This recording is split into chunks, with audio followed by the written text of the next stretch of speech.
എല്ലാവർക്കും ക്യൂസ് ബഡീസിലേക്ക് സ്വാഗതം. ഇന്ന് നമ്മൾ ഡിസ്കസ് ചെയ്യുന്നത് 8ാം ക്ലാസ് SCERT ബേസിക് സയൻസിലെ 20ാമത്തെ ചാപ്റ്ററിൻ്റെ 2ാമത്തെ ഭാഗമാണ്. ഈ വീഡിയോ നിങ്ങൾക്ക് ഉപകാരപ്പെടുകയാണെങ്കിൽ സബ്സ്ക്രൈബ് ചെയ്യുക. കൂടാതെ അഭിപ്രായങ്ങളും നിർദ്ദേശങ്ങളും ഒക്കെ കമൻറ്റ് ചെയ്യുക. നമുക്ക് ചാപ്റ്ററിലേക്ക് കിടക്കാം.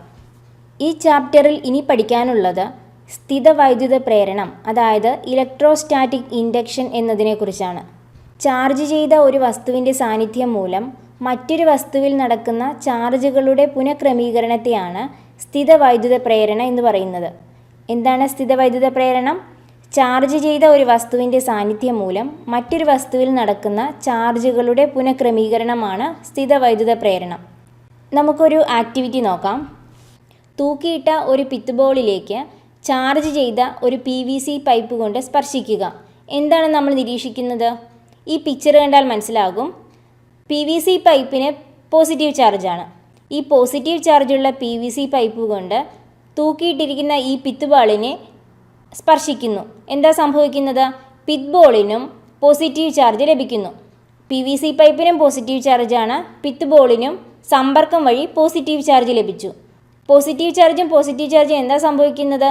ഒരേ ചാർജ് ആണെങ്കിൽ അവ തമ്മിൽ വികർഷിക്കും. അങ്ങനെ പിത്ത് ബോളും PVC പൈപ്പും തമ്മിൽ അകന്നു പോകും. അതാണ് ഈ പിക്ചറിൽ കാണിച്ചിരിക്കുന്നത്. ഈ ഒരു ആക്ടിവിറ്റിയിൽ നിന്ന് നമുക്ക് എന്താണ് മനസ്സിലാക്കാൻ സാധിക്കുന്നത്?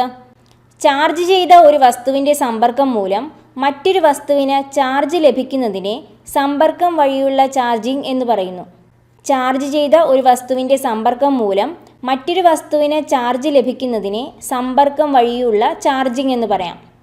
ഇത്തരത്തിൽ സമ്പർക്കം വഴി ചാർജ് ചെയ്താൽ ഈ ചാർജ് ചെയ്ത് കഴിഞ്ഞതിന് ശേഷം രണ്ട് വസ്തുക്കൾക്കും ഒരേ ഇനം ചാർജ് തന്നെയാണ് ഉണ്ടാവുക. ഇനി നമുക്ക് മറ്റൊരു ആക്ടിവിറ്റി നോക്കാം. നെഗറ്റീവായി ചാർജ് ചെയ്ത ഒരു ദണ്ഡ് ഇലക്ട്രോസ്കോപ്പിൻ്റെ ലോഹക്കമ്പിയുടെ അടുത്തേക്ക് കൊണ്ടുവരിക. എന്താണ് നമ്മൾ നിരീക്ഷിക്കുന്നത്? അലൂമിനിയം ഫോയിൽ കൊണ്ടുണ്ടാക്കിയ ആ ദളങ്ങൾ പരസ്പരം അകന്നു നിൽക്കുന്നതായി കാണാൻ സാധിക്കും. അതിൻ്റെ അർത്ഥം ഇലക്ട്രോസ്കോപ്പിൽ ഒരു വൈദ്യുത ചാർജ് ഉണ്ടായി എന്നതാണ്. ഇവിടെ എങ്ങനെയാണ് വൈദ്യുത ചാർജ് ഉണ്ടായത്? നമുക്ക് നോക്കാം. നെഗറ്റീവായി ചാർജ് ചെയ്ത ഒരു ദണ്ഡ് ഇലക്ട്രോസ്കോപ്പിൻ്റെ ലോഹക്കമ്പിയുടെ അടുത്തേക്ക് കൊണ്ടുവരികയാണ്. ഈ ലോഹക്കമ്പി എന്നത് ഒരു ചാലകമല്ലേ? ഈ ചാലകത്തിൽ ധാരാളം ഇലക്ട്രോണുകളുമുണ്ട്. ഇലക്ട്രോണിൻ്റെ ചാർജ് എന്താ? നെഗറ്റീവ് ചാർജാണ് അല്ലേ? നെഗറ്റീവായി ചാർജ് ചെയ്ത ഈ ദണ്ഡ് ലോഹക്കമ്പിയുടെ അടുത്തേക്ക് കൊണ്ടുവരുമ്പോൾ ലോഹക്കമ്പിയിലുള്ള ഇലക്ട്രോണുകൾ ഇതിനെ വികർഷിക്കുന്നു. ഈ വികർഷണത്തിൻ്റെ ഫലമായി ഇലക്ട്രോണുകൾ താഴേക്ക് നീങ്ങുന്നു. മാക്സിമം നീങ്ങി അത് അലൂമിനിയം ഫോയിലിൻ്റെ അടുത്തെത്തുന്നു. ഈ ഇലക്ട്രോൺസിനെ അലൂമിനിയം ഫോയിലുകൾ സ്വീകരിക്കുന്നു. രണ്ട് അലൂമിനിയം ഫോയിലിനും നെഗറ്റീവ് ചാർജ് തന്നെയാണ് ലഭിക്കുന്നത്. ഒരേ ചാർജ് ലഭിച്ചാൽ എന്താ സംഭവിക്കുന്നത്? അവ വികർഷണം ഉണ്ടാകുന്നു. അതുകൊണ്ടാണ് അലൂമിനിയം ഫോയിലുകൾ തമ്മിൽ ഇങ്ങനെ അകന്ന് നിൽക്കുന്നത്. ലോഹക്കമ്പിയിലെ നെഗറ്റീവ് ചാർജുകളെല്ലാം താഴേക്ക് പോകുന്നു എന്ന് നമ്മൾ പറഞ്ഞു. അതുകൊണ്ട് തന്നെ ഈ ലോഹക്കമ്പിയുടെ മുകൾ ഭാഗം പോസിറ്റീവ് ചാർജും താഴെ ഭാഗത്ത് നെഗറ്റീവ് ചാർജുമാണ് ഉണ്ടാവുന്നത്. നെഗറ്റീവായി ചാർജ് ചെയ്ത ഈ ദണ്ഡിനെ എടുത്ത് മാറ്റുമ്പോൾ ആ ലോഹദണ്ഡിലുള്ള ഇലക്ട്രോണുകൾ പഴയ സ്ഥാനത്തേക്ക് തിരിച്ചു വരികയും ദളങ്ങൾക്ക് ലഭിച്ച ചാർജ് നഷ്ടപ്പെടുകയും അവ പരസ്പരം അടുത്തു വരികയും ചെയ്യുന്നു. എന്താണ് അവിടെ ഉണ്ടായ മാറ്റം? ഇലക്ട്രോണുകൾ പൂർവ്വസ്ഥാനങ്ങളിലേക്ക് വിന്യസിക്കപ്പെടുന്നതിനാൽ ദളങ്ങൾക്ക് ലഭിച്ച ചാർജ് നഷ്ടപ്പെടുകയും ദളങ്ങൾ പരസ്പരം അടുത്തു വരികയും ചെയ്യുന്നു. ഇവിടെ യഥാർത്ഥത്തിൽ ചാർജുകളുടെ പുനഃക്രമീകരണമാണ് നടന്നത് അല്ലേ? അതായത് ചാർജ് ചെയ്ത ഒരു വസ്തുവിൻ്റെ സാന്നിധ്യം മൂലം മറ്റൊരു വസ്തുവിൽ നടക്കുന്ന ചാർജുകളുടെ പുനഃക്രമീകരണമാണ് സ്ഥിതവൈദ്യുത പ്രേരണ എന്ന് പറയുന്നത്. പ്രേരണം വഴി ഒരു ഇലക്ട്രോസ്കോപ്പിനെ സ്ഥിരമായി ചാർജ് ചെയ്യാൻ കഴിയുമോ? നമുക്ക് നോക്കാം. ഒരു ഇലക്ട്രോസ്കോപ്പിൻ്റെ ലോഹ കമ്പിയുടെ അരികിലേക്ക് നെഗറ്റീവായി ചാർജ് ചെയ്ത ഒരു ദണ്ഡ് കൊണ്ടുവരിക. എന്താണ് സംഭവിക്കുന്നത്? ലോഹക്കമ്പിയിലുള്ള ഇലക്ട്രോണുകൾ വികർഷിച്ച് താഴേക്ക് നീങ്ങുന്നു. ഇലക്ട്രോണുകൾ താഴേക്ക് നീങ്ങുന്നത് കൊണ്ട് മുകൾ വശത്ത് എന്ത് ചാർജാണ് ഉണ്ടാവുന്നത്? Positive charge.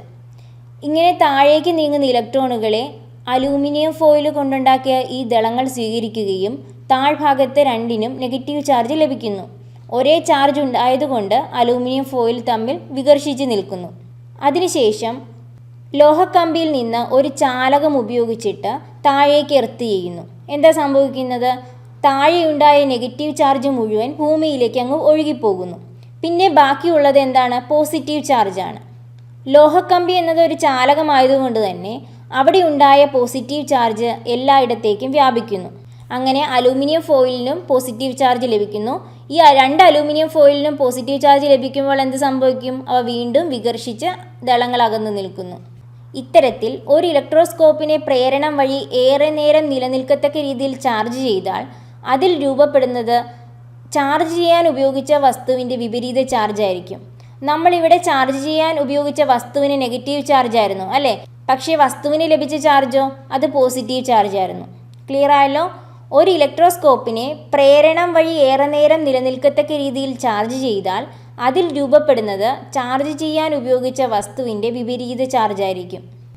ഒരു ഇലക്ട്രോസ്കോപ്പ് ചാർജ് ചെയ്ത് ദീർഘനേരം വച്ചിരുന്നാൽ അതിൻ്റെ ദളങ്ങൾ സാവധാനം അടുക്കുന്നതായി കാണാം. അതായത് സാവധാനം അതിൻ്റെ ചാർജ് നഷ്ടപ്പെടുന്നതായി മനസ്സിലാക്കാം.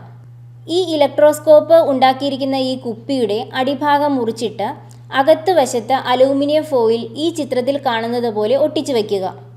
അലൂമിനിയം ഫോയിലിന് ചാലകശേഷി ഉള്ളതല്ലേ, അതുകൊണ്ട് തന്നെ അതിനുള്ളിലെ ഇലക്ട്രോണുകൾ ഈ പോസിറ്റീവ് ചാർജ് ഉള്ളിടത്തേക്ക് നീങ്ങി നിൽക്കും. അതായത് ഉൾവശത്ത് നെഗറ്റീവ് ചാർജ് ഉണ്ടാവുന്നു. അപ്പോൾ അലൂമിനിയം ഫോയിലിൻ്റെ പുറം വശത്ത് എന്ത് ചാർജാണ് ഉണ്ടാവുന്നത്? പോസിറ്റീവ് ചാർജ് ഉണ്ടാവുന്നു. ഈ നെഗറ്റീവ് ചാർജും പോസിറ്റീവ് ചാർജും തമ്മിൽ ആകർഷിച്ച് കുറേ നേരം നിൽക്കുന്നു.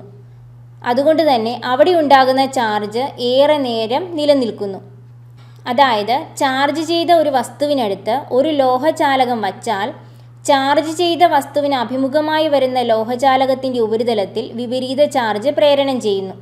ഈ വിപരീത ചാർജുകളുടെ ആകർഷണം നിമിത്തം ഇലക്ട്രോസ്കോപ്പിലെ ചാർജ് ഏറെ നേരം നിലനിൽക്കും. ചാർജ് ചെയ്ത ഒരു വസ്തുവിൻ്റെ അടുത്ത് ഒരു ലോഹചാലകം വച്ചാൽ ഇവിടെ എന്താണ് ലോഹചാലകം? അലൂമിനിയമാണ് അല്ലേ? അലൂമിനിയം ഫോയിലാണ്. ചാർജ് ചെയ്ത വസ്തുവിന് അഭിമുഖമായി വരുന്ന ലോഹചാലകത്തിൻ്റെ ഉപരിതലത്തിൽ വിപരീത ചാർജ് പ്രേരണം ചെയ്യുന്നു. ഈ വിപരീത ചാർജുകളുടെ ആകർഷണം നിമിത്തം ഇലക്ട്രോസ്കോപ്പിലെ ചാർജ് ഏറെ നേരം നിലനിൽക്കും. ഈ ഒരു തത്വം പ്രയോജനപ്പെടുത്തിയാണ് കപ്പാസിറ്റർ നിർമ്മിച്ചിരിക്കുന്നത്. ഇനി നമുക്ക് കപ്പാസിറ്ററിനെ കുറിച്ച് പഠിക്കാം. അത് പഠിക്കുന്നതിനായി നമുക്ക് പോസിറ്റീവായി ചാർജ് ചെയ്ത ഒരു ലോഹ പ്ലേറ്റ് എടുക്കുക. അതിൻ്റെ അരികിലേക്ക് ചാർജൊന്നും ഇല്ലാത്ത ന്യൂട്രലായിട്ടുള്ള ഒരു ബി എന്ന ലോഹ പ്ലേറ്റ് കൊണ്ടുവരിക. ചാർജൊന്നും ഇല്ലാത്ത ഈ ന്യൂട്രലായിട്ട് നിൽക്കുന്ന ഈ ബി എന്ന പ്ലേറ്റിലുള്ള ഇലക്ട്രോണുകൾ ഈ പോസിറ്റീവ് ചാർജിലേക്ക് അടുത്ത് വരുന്നു. അതുവഴി ബി പ്ലേറ്റിൻ്റെ എയിനോടടുത്ത ഭാഗത്ത് നെഗറ്റീവ് ചാർജാണ് ഉണ്ടാവുന്നത്. ഓപ്പോസിറ്റ് സൈഡിൽ പോസിറ്റീവ് ചാർജും ഉണ്ടാവുന്നു. ക്ലിയർ ആയല്ലോ? ബി പ്ലേറ്റിൻ്റെ എയിനോടടുത്ത ഭാഗത്ത് നെഗറ്റീവ് ചാർജും അകലെയുള്ള ഭാഗത്ത് പോസിറ്റീവ് ചാർജും പ്രേരണം ചെയ്യുന്നു. ഇനി ബി എന്ന പ്ലേറ്റിൽ മറുവശത്തുണ്ടായിരുന്ന പോസിറ്റീവ് ചാർജിനെ എർത്ത് ചെയ്ത് കളയുന്നു. പിന്നീട് ബിയിൽ നിലനിൽക്കുന്ന ചാർജ് എന്താണ്? Negative charge. എയിലുള്ള ചാർജ് പോസിറ്റീവും ബിയിൽ നെഗറ്റീവ് ചാർജുമായി മാറുന്നു. ഈ സംവിധാനത്തിൽ വൈദ്യുത ചാർജ് ഏറെ നേരം നിലനിർത്താനാവും. അതായത് വൈദ്യുത ചാർജിനെ ഏറെ നേരം സംഭരിച്ചു വയ്ക്കാനാവും. കാരണം ഇവയ്ക്കിടയിൽ ഒരു വൈദ്യുത മണ്ഡലം രൂപം കൊള്ളുന്നു. ഇപ്രകാരം വൈദ്യുത ചാർജിനെ സംഭരിച്ചു വയ്ക്കാൻ കഴിയുന്ന സംവിധാനമാണ് കപ്പാസിറ്റർ. കപ്പാസിറ്ററുകൾക്ക് വൈദ്യുതി സംഭരിക്കാനുള്ള ശേഷി വർദ്ധിപ്പിക്കാൻ വേണ്ടി ഈ പ്ലേറ്റുകൾക്കിടയിൽ അനുയോജ്യമായ ഇൻസുലേറ്ററുകൾ ഉപയോഗിക്കാറുണ്ട്. ഈ ഇൻസുലേറ്ററുകളാണ് ഡൈ ഇലക്ട്രിക് എന്നറിയപ്പെടുന്നത്. കപ്പാസിറ്ററിൻ്റെ ഇടയിലായിട്ട് ഇൻസുലേറ്ററുകൾ ഉപയോഗിച്ച് അതിൻ്റെ വൈദ്യുതി സംഭരിക്കാനുള്ള ശേഷി വർദ്ധിപ്പിക്കുന്നു. ഇവയെ പറയുന്ന പേരാണ് ഡൈ ഇലക്ട്രിക്. പേപ്പർ, വായു, പോളിയെസ്റ്റർ തുടങ്ങിയവയെല്ലാം ഡൈ ഇലക്ട്രിക്കുകളായി ഉപയോഗിക്കാം. ഈ ഡൈ ഇലക്ട്രിക്കുകളുടെ പേരിലാണ് സാധാരണയായി കപ്പാസിറ്ററുകൾ അറിയപ്പെടുന്നത്. കപ്പാസിറ്ററിൻ്റെ ചാർജ് സംഭരിക്കാനുള്ള ശേഷിയാണ് കപ്പാസിറ്റൻസ്. എന്താണ് കപ്പാസിറ്റൻസ്? കപ്പാസിറ്ററിൻ്റെ ചാർജ് സംഭരിക്കാനുള്ള ശേഷിയാണ് കപ്പാസിറ്റൻസ്. ഇതിൻ്റെ യൂണിറ്റാണ് ഫാരഡ്. കപ്പാസിറ്റൻസിൻ്റെ യൂണിറ്റ് ഫാരഡ് ആണ്. സൂചിപ്പിക്കുന്നത് ക്യാപിറ്റൽ ലെറ്റർ എഫിലാണ്. ഒരു ഫാരഡ് എന്നത് 10⁻⁶ മൈക്രോ ഫാരഡ് ആണ്. ഒരു ഫാരഡ് എന്നത് 10⁻12 പീക്കോ ഫാരഡ് ആണ്. ഒരു ഫാരഡ് എന്നത് 10⁻12 പീക്കോ ഫാരഡ്. ഒരു ലോഹവസ്തുവിനെ ചാർജ് ചെയ്താൽ അതിലെ ചാർജ് എപ്രകാരമാണ് വിതരണം ചെയ്യപ്പെടുക? ഇവിടെ വ്യത്യസ്ത ആകൃതിയിലുള്ള ലോഹവസ്തുക്കളെ ചാർജ് ചെയ്ത ചിത്രങ്ങളാണ് താഴെ കൊടുത്തിരിക്കുന്നത്. ഈ ഡോട്ടഡ് ലൈനുകൾ സൂചിപ്പിക്കുന്നത് ചാർജുകളുടെ വിതരണമാണ്. ഒരു ചാലകത്തിൽ വിതരണം ചെയ്യപ്പെടുന്ന ചാർജ് അതിൻ്റെ ഉപരിതലത്തിൽ മാത്രമായിരിക്കും. അതിൻ്റെ കൂർത്ത അഗ്രങ്ങളിൽ ചാർജിൻ്റെ അളവ് കൂടുതലുമായിരിക്കും.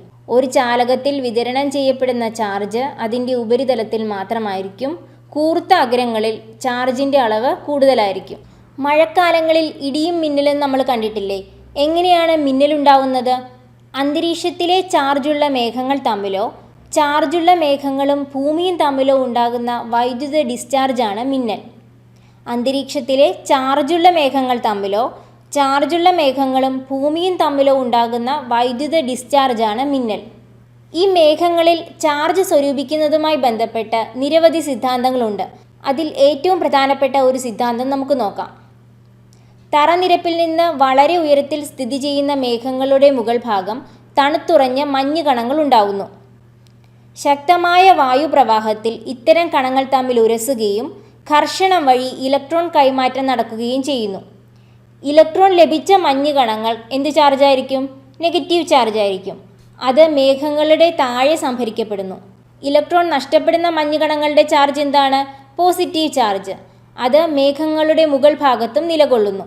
ഇത്തരത്തിൽ 100 കണക്കിന് കുളോം ചാർജ് സ്വരൂപിക്കപ്പെടുന്നു. ഇത്തരത്തിലുള്ള ഉയർന്ന ചാർജ് ഇൻസുലേറ്ററായ വായുവിനെ പോലും വൈദ്യുത ചാലകമാക്കി മാറ്റുന്നു. അങ്ങനെ 10,000 ആംപെയർ വൈദ്യുതി ഞൊടിയിടയിൽ വായുവിലൂടെ ഭൂമിയിലേക്ക് പ്രവഹിക്കുന്നു.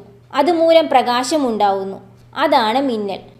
മിന്നലിനോടൊപ്പം തന്നെ വളരെ ഉയർന്ന താപനിലയിൽ വായുവിന് വികാസമുണ്ടാകുന്നു. അതുമൂലം വായുവിലുണ്ടാകുന്ന പ്രകമ്പനമാണ് ഇടിനാദമായി നമുക്ക് അനുഭവപ്പെടുന്നത്. മിന്നലിൽ നിന്നും രക്ഷ നേടാനുള്ള ഒരു സംവിധാനമാണ് മിന്നൽ രക്ഷാചാലകം. മിന്നൽ രക്ഷാചാലകം ഒരു ചാലകം ഉപയോഗിച്ച് ഭൂമിയുമായി നന്നായി എർത്ത് ചെയ്തിരിക്കും. നമ്മൾ പഠിച്ചു, മേഘങ്ങളിൽ വൻതോതിൽ ചാർജ് സ്വരൂപിക്കപ്പെടുന്നുണ്ട്. ഇത്തരത്തിൽ മേഘങ്ങളിൽ വൻതോതിൽ നെഗറ്റീവ് ചാർജാണ് സ്വരൂപിക്കപ്പെടുന്നതെങ്കിൽ മിന്നൽ രക്ഷാചാലകത്തിൻ്റെ അഗ്രഭാഗങ്ങളിൽ പോസിറ്റീവ് ചാർജാണ് പ്രേരണം ചെയ്യപ്പെടുന്നത്. കൂർത്ത അഗ്രങ്ങളിലെ ഈ പോസിറ്റീവ് ചാർജിൻ്റെ സാന്നിധ്യം മേഘങ്ങളിൽ നിന്ന് വരുന്ന നെഗറ്റീവ് ചാർജിനെ നിർവീര്യമാക്കുന്നു. അതുവഴി മിന്നലുണ്ടാകുന്ന സാഹചര്യം ഇല്ലാതാക്കുന്നു. മേഘങ്ങളിൽ പോസിറ്റീവ് ചാർജാണ് സ്വരൂപിക്കപ്പെടുന്നതെങ്കിൽ മിന്നൽ രക്ഷാചാലകത്തിൻ്റെ അഗ്രഭാഗത്ത് നെഗറ്റീവ് ചാർജ് ഉണ്ടാകുന്നു. ഈ നെഗറ്റീവ് ചാർജിൻ്റെ സാന്നിധ്യം മേഘങ്ങളിൽ നിന്ന് വരുന്ന പോസിറ്റീവ് ചാർജിനെ നിർവീര്യമാക്കുകയും മിന്നലുണ്ടാകാനുള്ള സാഹചര്യം ഇല്ലാതാക്കുകയും ചെയ്യുന്നു. ആവശ്യമായ അളവിൽ ഇലക്ട്രോണുകളെ മിന്നൽ രക്ഷാചാലകത്തിൻ്റെ കുഴിച്ചിട്ടിരിക്കുന്ന ഭാഗത്തു നിന്ന് വിട്ടുകൊടുക്കുകയോ സ്വീകരിക്കുകയോ ചെയ്യുന്നതിനാണ് മിന്നൽ രക്ഷാചാലകം നന്നായി എർത്ത് ചെയ്തിരിക്കുന്നത്.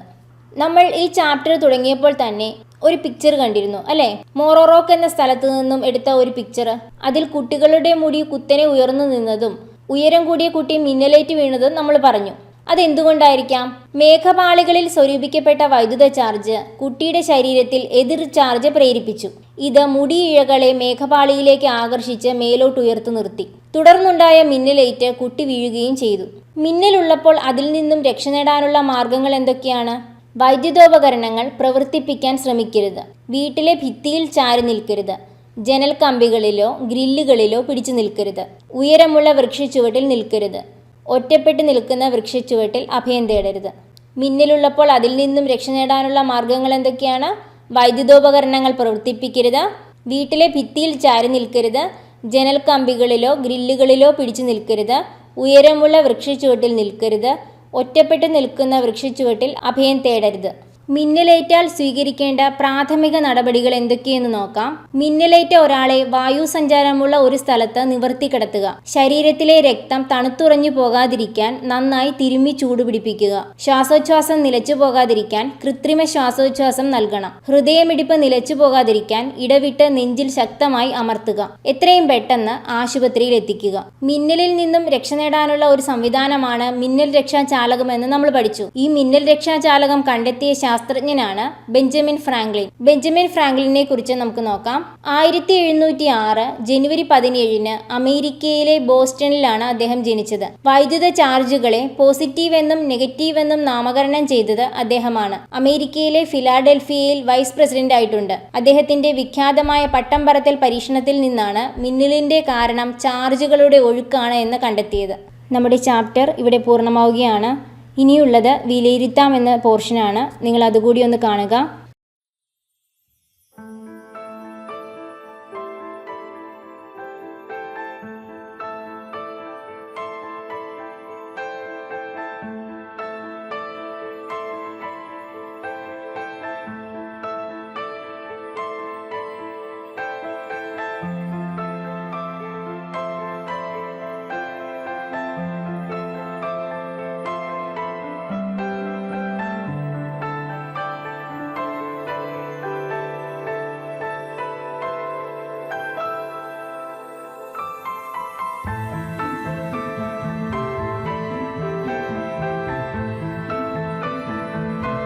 ഈ വീഡിയോ എല്ലാവർക്കും ഇഷ്ടപ്പെടുമെന്നാണ് വിശ്വസിക്കുന്നത്. അഭിപ്രായങ്ങളും നിർദ്ദേശങ്ങളും ഒക്കെ കമൻറ്റ് ചെയ്യുക. ആദ്യമായിട്ടാണ് നിങ്ങൾ ഈ ചാനൽ കാണുന്നതെങ്കിൽ സബ്സ്ക്രൈബ് ചെയ്യുക, സപ്പോർട്ട് ചെയ്യുക. താങ്ക്